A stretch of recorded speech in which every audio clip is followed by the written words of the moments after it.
बिस्मिल्लाहिर्रहमानिर्रहीम। ज़ुहैब अहमद हाज़र है तुहाडी खिदमत दे विच। अज असीं तुहानूं कमाद दी एक मोढी फसल दिखावांगे। मोढी तो मुराद ये कि जिहड़ा पिछले 3 साल तो लगातार चलदा आ रहा, चौथा साल है जी इस फसल का। माशाल्लाह पिछले साल भी 1400 तो 1500 मन की एवरेज आई सी। ऐतकी भी हुण तक जून का महीना वा, 5 तो 6 फुट कद हैगा वा, 2.5 फुट से लगा होया जी। ये 7 तो 8 गन्ने 10 गन्ने फी बूझे दे विच वा। US 54 वैरायटी है जी। आ साडे दोस्त ने जी, उन्होंने सानू सद्दिया वा, कहंदे कि यार कमाद दे विच आ प्रॉब्लम आ रही है, आ दे सकदे हो तुसीं। सिर्फ एक खुंजा वा, एक 10 तो 15 मरले जगह वा जिन्हों ये मसला वा। जिन्होंने जिमीदार भाइयों दे ये मसला होवे वो मेरी वीडियो नूं एंड तक देखण, कमेंट करन, शेयर करन। 2 तरह की बीमारी आती है जी कमाद नूं। कमाद दे बूझे सफेद कलर के हो जाते।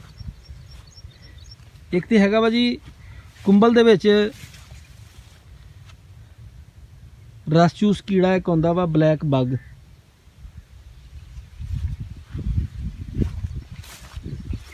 बग दी यह नस्ल वा ब्लैक बग।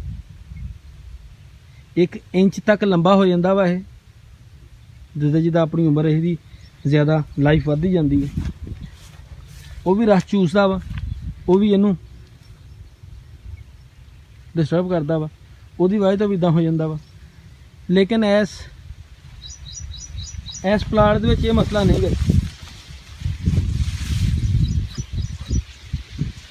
देख सकते हैं तुसीं, माशाल्लाह इधरों जिहड़ा वा कमाद अपने पूरे रंग दे विच वा।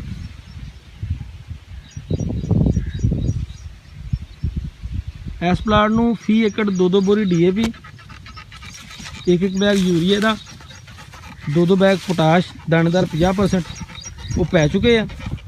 कमाद की वहाई हो गई है। कमाद नूं 2 बारी रीजेंट फ्लड हो गई है। कमाद नूं 2 बैग फी एकड़ नूं दानेदार कार्बोफ्यूरान दे पै गए हुण तक। कोई 2-2 लीटर क्लोरी फ्लड हो गई है। लेकिन आ मसला नहीं खत्म हो रहा। ये मेरा भाई वीडियो नूं एंड तक देखो। ये फंगस वा जी, ये पौधों की जमीनी फंगस वा, पौधों के फंगस वा। पौधा बढ़ोतरी नहीं करता, जिंदा रहिंदा वा, दिन ब दिन नीचे नूं डाउन हुंदा वा, घटदा वा, वधदा नहीं गा। ये धोड़ियां की शक्ल दे विच हुंदा वा जी। पिछले साल इत्ते असीं डाइफिनोकोनाजोल का स्प्रे करवाया सीगा। डाइफिनोकोनाजोल प्लस हेक्सोकोनाजोल, रिजल्ट वो भी अच्छे सीगे। लेकिन इस साल असीं चेंज करवा के ते करवावांगे, कापर की फार्म करवावांगे। कापर हाइड्रोक्साइड या कापर ऑक्सीक्लोराइड। कापर हाइड्रोक्साइड करावांगे 250 ग्राम फी 100 लीटर पानी दे विच।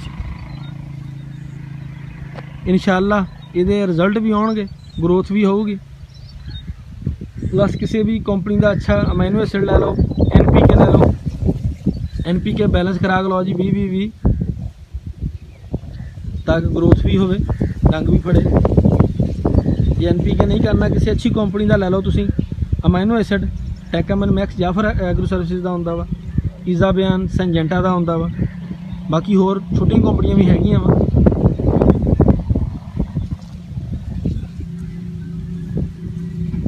गौर दे नाल देखो, पत्ते हौली हौली मरझाना शुरू हो जाते हैं। पिछले दिनों इसकी ग्रोथ अच्छी रही हैगा भी यही वाइट कलर ही सीगा पौधों का, लेकिन ग्रोथ अच्छी रही है। बाकी मेरी वीडियो नूं एंड तक देखो, कमेंट करो, शेयर करो, लाइक करो, सबसक्राइब करो। मज़ीद आने वाली वीडियो नूं इनफॉर्मेटिव वीडियो देखने वास्ते। अस्सलाम वालेकुम।